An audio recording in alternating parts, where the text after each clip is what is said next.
Today is Thursday, June 4th. For the past 3 months, I've been posting these videos on social media, so I thought today I would talk about something that I have seen on social media.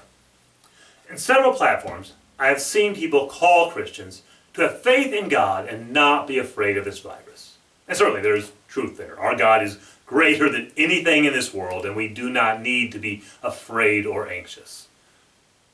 However, I've heard people use that call to faith to condemn Christians who take extra precaution during this pandemic. They say that you should just trust in God and not let the virus hold you back.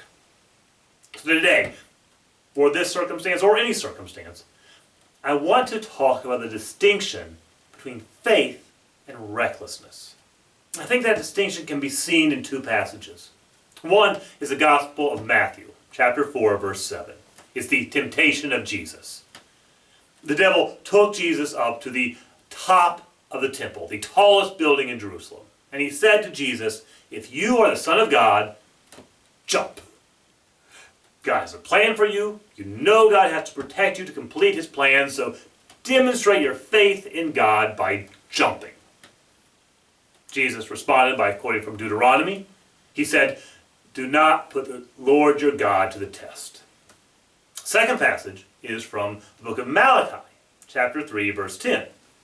At that time, the people had not been living according to the Lord's ways. They had been acting selfishly. They had not brought their offerings to God. They had not been helping their neighbor. And God called them out of that attitude. He called them to give freely, to love selflessly. And he said that if they started living that way, then he would bless them abundantly. And God said, "Test me in this." God invited the people to test his promise by living selflessly. So, in one passage, God invited the people to test him, and in another passage, he commanded the people not to test him. I think the distinction is in where the people's hearts were at. Were they focused mainly on themselves, or were they focused on the glory of God and loving their neighbor? In the book of Malachi, the people were mainly focused on themselves. God called them out of selfish attitudes, to stop focusing on what was theirs and to start focusing on God's glory and loving their neighbor. In the Gospel of Matthew, the devil tried to convince Jesus to start thinking selfishly. The devil wanted Jesus to focus on his rights, on his freedom, on his power, on showing people what he could do. Still today, the distinction between faith and recklessness is seen in where our hearts are at. Am I focused mainly on the glory of God and love for my neighbor? Or am I focused mainly on my rights and my freedoms and what I can do? Let me give you one example.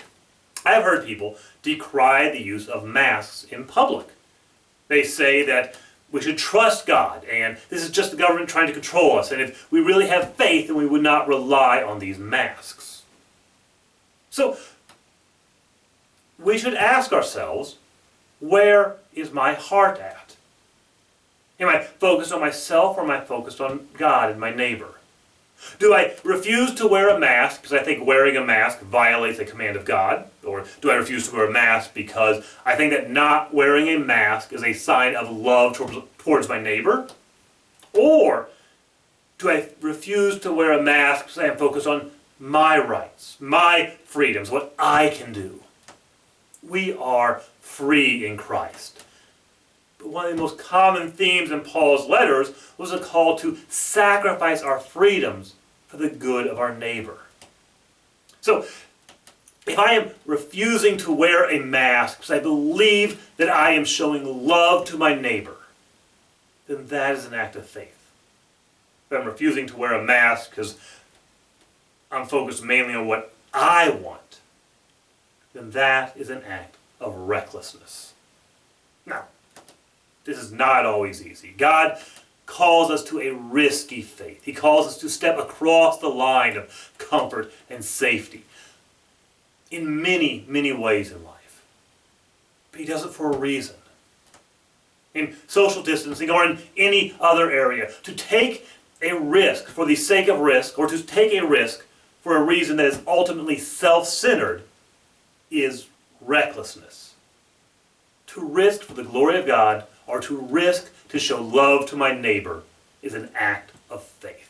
We should each check our hearts to see where we are. May God be with you, and I'll see you tomorrow.